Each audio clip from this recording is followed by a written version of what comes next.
Todas as decisões do Poder Judiciário serão fundamentadas, sob pena de nulidade.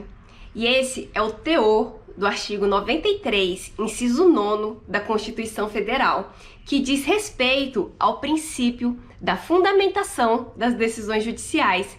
E tendo em vista sua relevância, esse mesmo dispositivo ele foi replicado no Código de Processo Civil de 2015. E neste vídeo eu vou buscar apontar para vocês quais são os critérios existentes para que possamos compreender se uma determinada decisão judicial encontra-se fundamentada ou não. Vamos lá?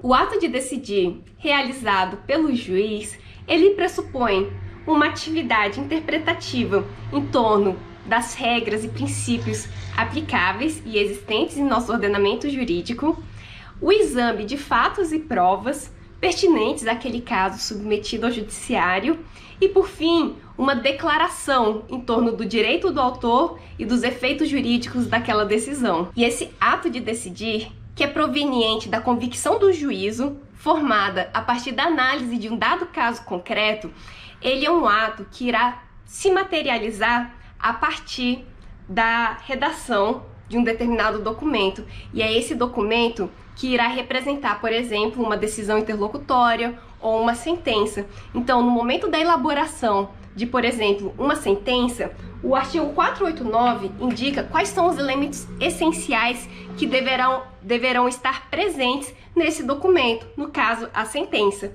Vejamos. Inciso 1, o relatório, que conterá o nome das partes, a identificação do caso, com a suma do pedido e da contestação e o registro das principais ocorrências havidas no andamento do processo. Inciso 2, o segundo elemento, os fundamentos, em que o juiz analisará as questões de fato e de direito.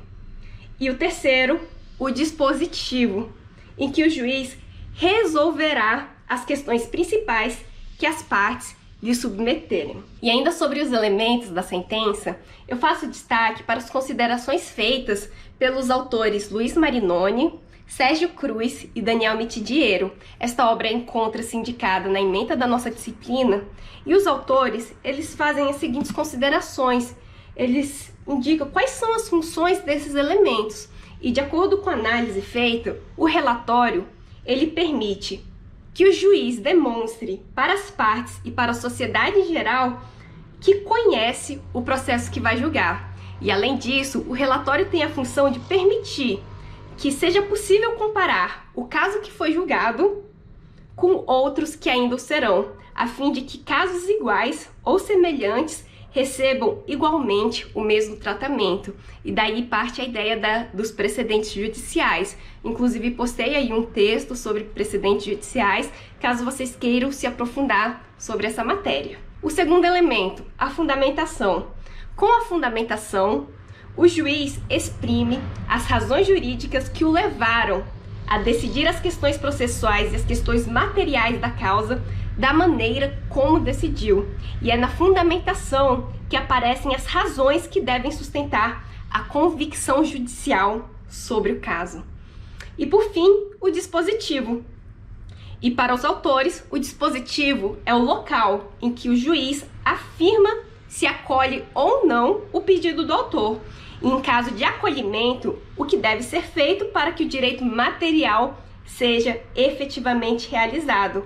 E como a parte dispositiva é aquela que dá a resposta ao pedido do autor, ela também é chamada de conclusão da sentença.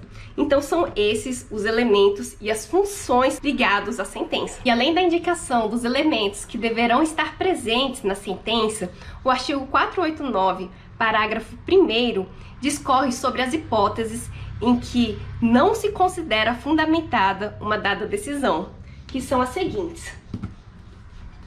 Inciso 1º, se limitar à indicação, à reprodução ou à paráfrase de ato normativo sem explicar sua relação com a causa ou a questão decidida. 2.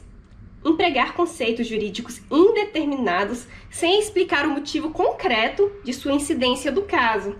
3. Invocar motivos que se prestariam a justificar qualquer decisão. 4. Não enfrentar todos os argumentos deduzidos no processo capazes de, em tese, infirmar a conclusão adotada pelo julgador. 5. Se limitar a invocar precedente ou enunciado de súmula sem identificar seus fundamentos determinantes nem demonstrar que o caso sob julgamento se ajusta àqueles fundamentos. 6. Deixar de seguir enunciado de súmula, jurisprudência ou precedente invocado pela parte sem demonstrar a existência de distinção no caso em julgamento ou a superação do entendimento. Então, são todas essas hipóteses em que o legislador entende que a sentença é tida como não fundamentada. Pessoal, e quando uma determinada decisão judicial ela não está fundamentada, o que acontece? Bom, as partes que tiverem interesse ou mesmo o juiz de ofício, eles podem apontar a existência de nulidade absoluta. E nessa hipótese, aquela decisão tida como não fundamentada deverá ser prolatada novamente, observando-se a necessidade de devida fundamentação. Em se tratando de um ato estatal, a decisão judicial tem como destinatário não só as partes do processo, como também toda a sociedade. E caso vocês queiram se aprofundar cada vez mais nessa matéria, eu sugeriria a leitura desta obra, indicada também na ementa da nossa disciplina. E por fim, eu gostaria que vocês respondessem neste módulo a seguinte questão: em que consiste a função endoprocessual e a função extraprocessual da motivação das decisões judiciais?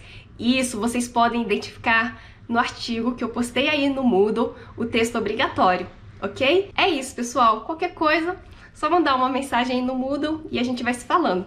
Tchau, tchau!